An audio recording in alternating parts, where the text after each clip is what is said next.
İran Hörmüz boğazından istifadə ilə bağlı bir neçə ölkə ilə müqavilə bağlamaq istəyir. Ondan da xəbər verək. Daha sonra təbii ki mövzunun geniş müzakirəsinə də keçəcəyik.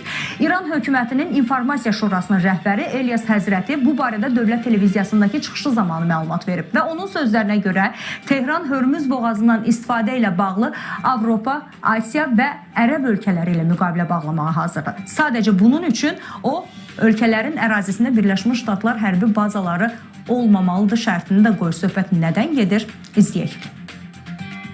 Amerika Birləşmiş Ştatları İsrail koalisiyasının hərbi əməliyyatlarına baxmayaraq İran Hörmüz boğazına tam nəzarət edir. İran Dövlət Televiziyasına açıqlamasında İnformasiya Şurasının rəhbəri İlyas Həzrəti Trumpın Hörmüz boğazı ilə bağlı dediklərini cəfəngiyat adlandırıb. Həzrətinin sözlərinə görə İran hökuməti Hörmüz boğazı ilə bağlı mümkün razılaşma əldə edib və Tehran Hörmüz boğazından istifadə etmək istəyən Avropa, Asiya və Ərəb ölkələrini də bu sazişdə iştirak etmeye davet edecek.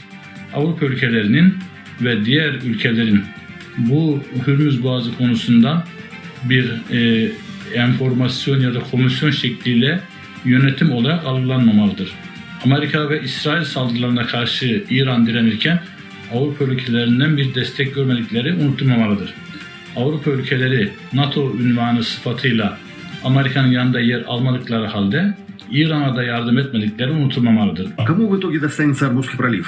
Hərbi əməliyyatlar bitəndən sonra Hörmüz boğazına nəzarət kimin əlində qalacaq? Fikrimcə bu sualın bir cavabı var. İranın. Açıqlamalardan aydın olur ki, Trump da bir çox ölkələrin tankerlərinə bağlı saxlanan Hörmüz boğazı problemini həll etmədən də hərbi əməliyyatları dayandıra bilər. Yəni, Hörmüz Trump üçün həlli vacib olan məsələ deyil. Deməli, o, İranın tələb etdiyi təzminatlara da razı olacaq. Bəs hansı formada? Fikrimcə bu, İranın Hörmüz boğazından keçid üçün tətbiq edəcəyi rüsumun qanuniləşdirilmək şəklində ola bilər. Yəni, bir növ ABŞ-İsrail koalisiyasının İran torpağında törətdiyi ölüm və dağıntılara görə kompensasiya. Təbii ki, bu rüsumu Ərəb ölkələri, eləcə də boğazdan istifadə edən digər ölkələr ödəməli olacaq. Zənnimcə, Hörmüz boğazından istifadə edən ölkələr İranın rüsum siyasəti ilə razılaşacaqlar. Əlbəttə ki, əgər ABŞ bu tələbi qəbul etsə, özü də Vaşinqton bunu rəsmi və ya açıq şəkildə etiraf etməsə də olar.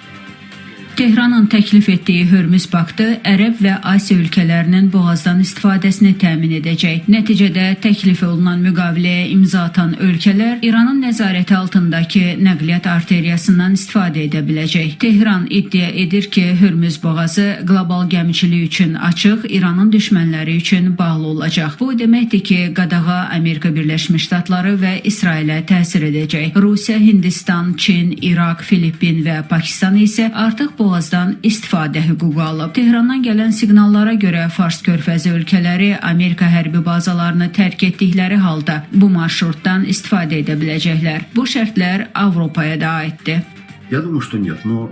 Sadəcə razılaşsa, həmin ölkələrlə danışıqlar apararaq onları razı gəlməyə inandıracaq. Fikrimcə bu işə yarayacaq. Misir Süveyş kanalından istifadə üçün pul alırsa, İran niyə coğrafi mövqeyindən və Hörmüz boğazından üstünlüyündən istifadə etməsin? Xüsusilə də texniki cəhətdən bunu etmək mümkündür. Hazırda İraq, Çin, Rusiya, Hindistan və Pakistan bayraqlarının dalğalandığı gəmilər Hörmüzdən keçir. Deməli bu mümkündür.